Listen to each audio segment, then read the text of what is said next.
बिस्मिल्लाहिर्रहमानिर्रहीम। अस्सलाम वालेकुम रहमतुल्लाहि व बरकातुहू। मैं हूँ मिसेस कौसर और आप देख रहे हैं हमारे YouTube channel Mrs Kausar channel. आज जो मैं आपके पास उन्वान लेकर आई हूँ वो है ज़िंदगी का मकसद। कि अल्लाह ताला ने इंसान को क्यों पैदा किया, उसके पैदा होने का मकसद क्या था। ठीक है, तो ज़िंदगी का मकसद अगर आप मेरे चैनल पर पहली दफ़ा हैं मौजूद तो आप मेरे चैनल को सब्सक्राइब कीजिए, लाइक कीजिए, शेयर कीजिए, कमेंट सेक्शन में कमेंट्स दीजिए और बेल आइकन को प्रेस कर दिए ताकि मेरी आने वाली नई वीडियोस आपको मिलती रहें। तो हम शुरू करते हैं। इंसान को इसलिए नहीं पैदा किया गया कि वो खाए पिए और मर जाए। इंसान की ज़िंदगी का मकसद तो ये भी हो सकता है कि वह गहरे समुद्र में गोता लगा सकता है और ऊंचे ऊंचे पहाड़ों की चोटियों को सर कर सकता है। ज़िंदगी को किसी कीमती चीज़ की तरह फजूल खर्च करने का नाम नहीं है या उसको अदना नहीं समझा जा सकता और न ही उसे तकल्लुफ़ात की नज़र किया जा सकता है।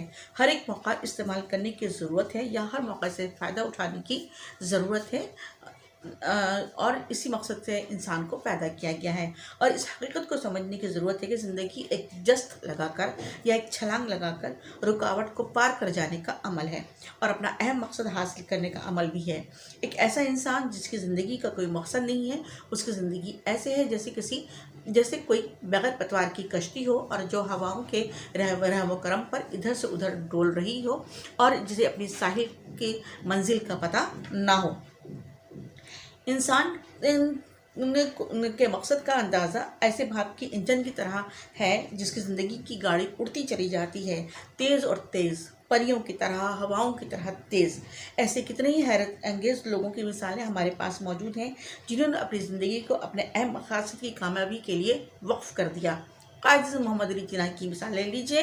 उन्होंने अपनी गिरती हुई सेहत की भी परवाह नहीं की और हमें एक ऐसी इस्लामी मुमलिकत दिलाने के लिए अपनी ज़िंदगी को भी दांव पर लगा दिया और हिंदुओं और साम्राज्यी अकाओं से भी उन्होंने अपने अल्फाज की जंग लड़कर हमें आज़ादी दिलाई और हमें एक इस्लामी मुमलिकत आज़ाद दिलाया जिसका नाम पाकिस्तान है। हेलन केलर को याद रखें कि उन्होंने क़ुव्वत समाअत और क़ुव्वत गोयाई से महरूमी के बावजूद भी अपनी हिम्मत और मकसद से दुनिया में कामयाबी हासिल की। ऐसे कितने ही माज़ूर अफराद हैं, क्या उन्होंने अपनी इन सलाहियतों के ना होने के बावजूद अपनी ज़िंदगी को अहम मकसद के लिए इस्तेमाल किया? नहीं। बच्चों को ज़िंदगी का मकसद दें और उनको ज़िंदगी का एक मकसद मुतय्यन करके दें और उनको उनके मकासद के हुसूल के लिए तैयार करें। यही हम वालिदैन का फ़र्ज़ होना चाहिए। इंशाअल्लाह ताला फिर मुलाकात होगी। अल्लाह हाफ़िज़।